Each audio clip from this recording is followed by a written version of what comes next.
Assalamualaikum warahmatullahi wabarakatuh, sahabat yang dirahmati Allah Subhanahu wa taala. Semoga selalu diberikan kesehatan serta dilancarkan segala urusan dan rezekinya oleh Allah Subhanahu wa taala. Sahabat, pada kesempatan kali ini saya akan membahas tentang apa yang kita dapatkan dari menyantuni anak yatim. Sahabat, apa yang ada di benak kita ketika mendengar anak yatim? Piatu merasa iba dan kasihan. Ya, iba dan kasihan karena mereka sudah tidak punya lagi tumpuan hidup yang menafkahi dan memberikan mereka kasih sayang. Maka dari itu banyak orang berlomba-lomba dalam memberi dan menyantuni anak yatim. Allah Subhanahu wa taala telah memerintahkan kita untuk menyantuni dan menyayangi anak yatim yang tertuang dalam surat Al-Baqarah ayat 220 yang artinya mereka bertanya kepadamu tentang anak yatim. Katakanlah memperbaiki keadaan mereka adalah baik. Dalam ayat yang saya bacakan barusan itu bahwa meringankan beban anak yatim dan piatu merupakan suatu perbuatan yang baik dan mulia.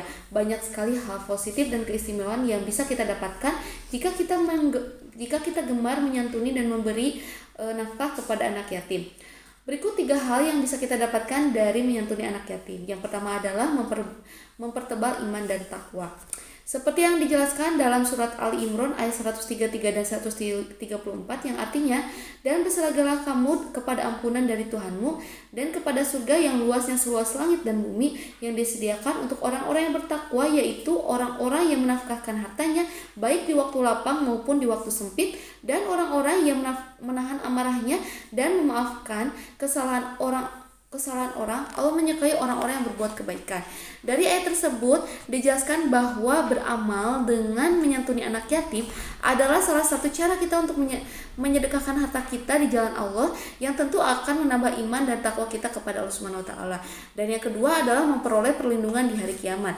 Menyayangi dan menyantuni anak yatim ataupun piatu juga dapat membuat kita mendapatkan perlindungan di hari kiamat kelak, seperti yang dijelaskan dalam hadis Rasulullah SAW.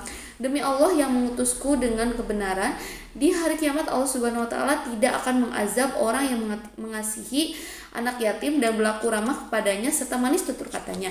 Dia benar-benar menyayangi anak yatim dan mengerti kekurangannya dan tidak menyombongkan diri pada tetangganya atas kekayaan yang diperoleh Allah kepadanya. Hadis riwayat Tabrani.